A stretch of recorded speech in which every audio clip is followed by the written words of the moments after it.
O que dizer sobre este episódio? Ou melhor, o que eu não posso dizer sobre este episódio? Porque ele é muito melhor do que eu lembrava. E está no meu top 10 de melhores episódios da série. Melhor começar falando sobre o que torna este episódio diferente dos demais. Este sendo que nele nos é introduzido um fator de risco aos personagens. Veja bem, nos episódios antes deste, os personagens passavam por situações macabras, mas nada disso importava tanto, porque tudo iria ser resetado no episódio seguinte. Mas este episódio segue diretamente um fato que ocorreu no final do quarto episódio, em que o cara vermelho vai parar no mundo real e tem sua cabeça explodida. E no quinto episódio, o cara vermelho não está mais com eles, porque a morte dele foi permanente. Esta foi uma escolha muito inteligente, na minha opinião. Você primeiro mostra para sua audiência que coisas perturbadoras podem acontecer neste universo, e faz parecer com que elas não causem dano permanente, só para futuramente revelar que não, a morte é uma coisa real deste universo. E isso faz com que a gente consiga se importar mais com os personagens, e as coisas que podem acontecer com eles. E falando sobre os personagens, nós temos os professores deste episódio. Sim, professores no plural mesmo. Nós temos a lata de espinafre, o pão, a geladeira e o bife. Sim, estes são os nomes deles.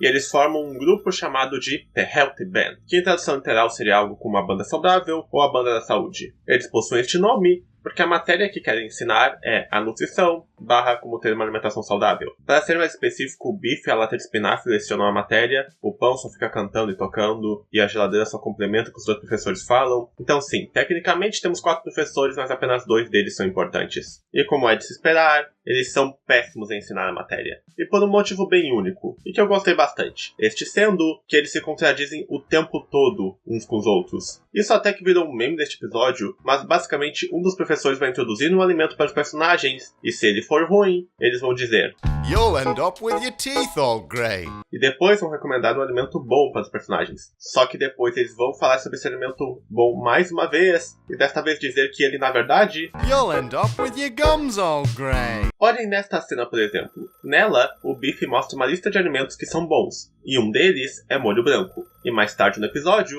a lata de espinafre quer que o cara amarelo coma molho branco, mas o Biff a interrompe, dizendo que molho branco "Makes your teeth go grey." Isso é algo que é bem real. Eu mesmo já tive que trabalhar em uma empresa em que os meus superiores ficavam se contradizendo o tempo todo. Um superior me dizia pra fazer uma coisa, daí vinha outro e dizia pra eu não fazer aquilo. Um falava que tinha que fazer uma coisa de certa forma, daí chegava outro superior e dizia que estava fazendo da maneira errada. E se você possui superiores, ou, neste caso, professores, que ficam se contradizendo o tempo todo, então você vai ter mais trabalho apenas para entender se o que o professor está dizendo é ou não verdade. Porque ele pode a qualquer momento dizer que o que ensinou como correto é na verdade incorreto, e vice-versa. O que torna isso pior é que os dois professores podem estar competindo entre si ao invés de estar ensinando a matéria. Considerando que a matéria que eles estão ensinando possui diversos subtópicos e que nutrição em geral ainda é uma área muito estudada e controversa, por existirem várias fake news e distorções que são feitas apenas para, entre aspas, confirmarem vieses de professores doutrinadores, como por exemplo, os que dizem que uma dieta vegana, vegetariana, lacto-vegetariana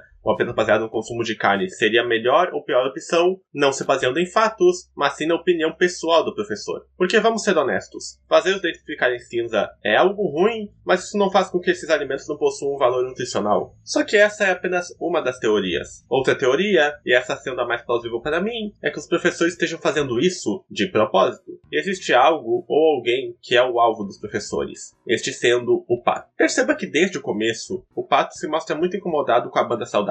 Ele nota muitas coisas estranhas que a banda está fazendo, como por exemplo, toda vez que um telefone vermelho toca durante o episódio, o Pato tenta atender, mas a banda sempre o interrompe para fazê-lo não conversar com a pessoa que está do outro lado.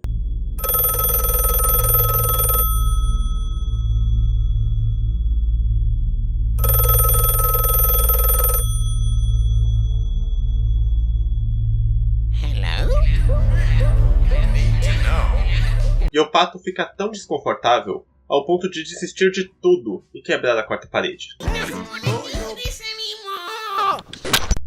Após essa cena, é nos mostrado que o Pato está em uma cama de um hospital, tendo seus órgãos devorados por latas de comida gigante. E o episódio acaba mostrando que o cara amarelo devorou o Pato. Isso parece ter sido tudo um plano armado pela banda saudável. Desde o começo do episódio, nós vemos latas com a cara do Pato. E o fato dos professores se contradizerem o tempo todo faz sentido, porque o cara amarelo está vendo que todas as comidas que podem ser boas são, na verdade, negativas, com exceção de uma coisa que está na lista de alimentos, mas que os professores nunca dizem ser negativo: carne de pato. Sim, isso provavelmente é uma piada de humor negro, e eu não acho que o fato do pato ter sido devorado por latas seja algo que tenha sido feito apenas para ser chocante. Não, eu tenho uma interpretação para isso também. Vocês já ouviram falar sobre a expressão canned? Em inglês, esta palavra, em tradução literal, significa enlatado, mas também pode ser usada como gíria para alguém que vai perder o seu emprego, que pode ter sido o que aconteceu aqui. Os professores incomodaram tanto o pato ao ponto de ele fazer algo para que ele pudesse ser demitido, e assim eles conseguissem realizar o plano de fazer o cara amarelo o devorar. E se lembra daquele telefone vermelho que os professores estavam impedindo o pato de atender? Bom, é revelado nos créditos finais do episódio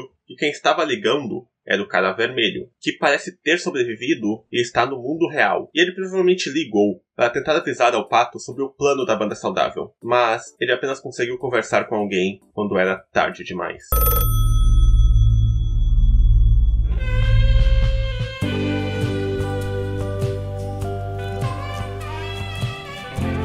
E se formos analisar, este episódio é meio que uma versão melhorada da creepypasta Cupcakes de My Little Pony, porque enquanto lá tínhamos apenas um torture porn e canibalismo feito para ser chocante, aqui os personagens têm uma melhor escrita. Existe foreshadowing para a compilação macabra, o Biff e a lata de espinafre são vilões muito bons que possuem um plano bem estruturado, e em geral é muito mais memorável que a creepypasta de My Little Pony. Sério, eu poderia ficar horas aqui falando sobre as coisas boas deste episódio, mas eu acho que deixei meu ponto bem claro. É um episódio que trouxe muita inovação, mais do que necessária para esta fórmula, e por este motivo ele está no meu top 10 de melhores episódios. E nós teríamos mais inovações nos próximos episódios, tecnicamente no próximo e último episódio da série de internet.